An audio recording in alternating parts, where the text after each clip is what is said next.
Susulan hampir semua kawasan di Selangor diklasifikasikan sebagai zon merah, kerajaan negeri mengambil inisiatif mengadakan saringan COVID-19 secara percuma.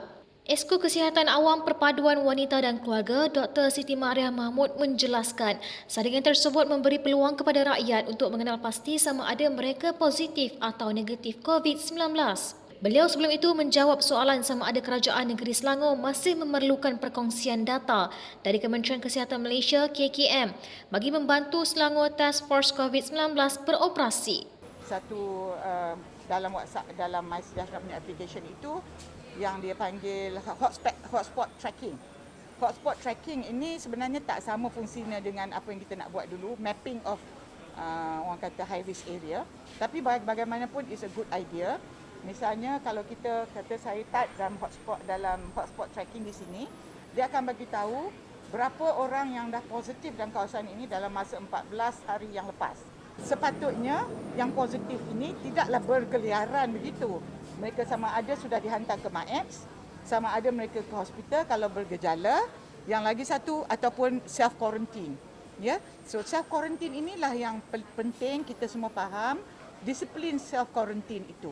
Makna dia kuarantinkan diri. Jadi bila kita tengok itu adalah rekod positif mengikut alamat mereka.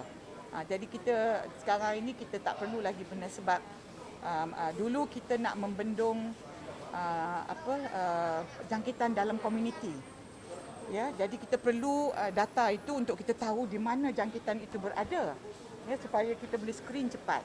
Tapi sekarang ni semua kawasan sudah merah.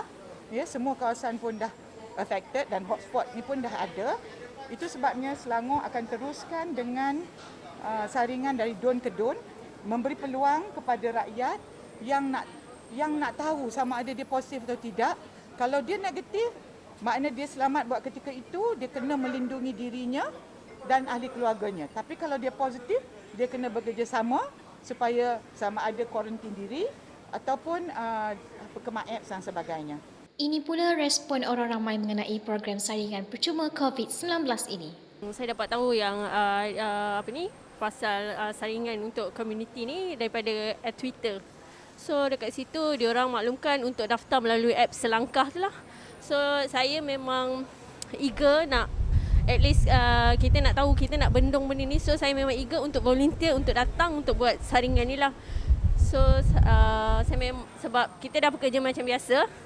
So at least kita tahu apa kita punya sama ada kita positif ataupun kita carrier ke, at least kita dapat tahu melalui kita buat saringan untuk COVID test ni lah. Benda ni baguslah, so that kita kalau lagi ramai orang tahu, aware pasal benda ni, so that kita dapat bendung benda ni. At least kita tahu dalam komuniti berapa ramai orang yang ada carrier, berapa ramai orang yang positif. Saya dapat tahu daripada kawan-kawan lah melalui media sosial juga. Ada program untuk swab test percuma lah dekat sini. Saya rasa baguslah sebab ada ramai yang tak buat swab test sebab dia orang takut sebenarnya. Tapi ada yang percuma macam ni, lebih baik kita pergilah.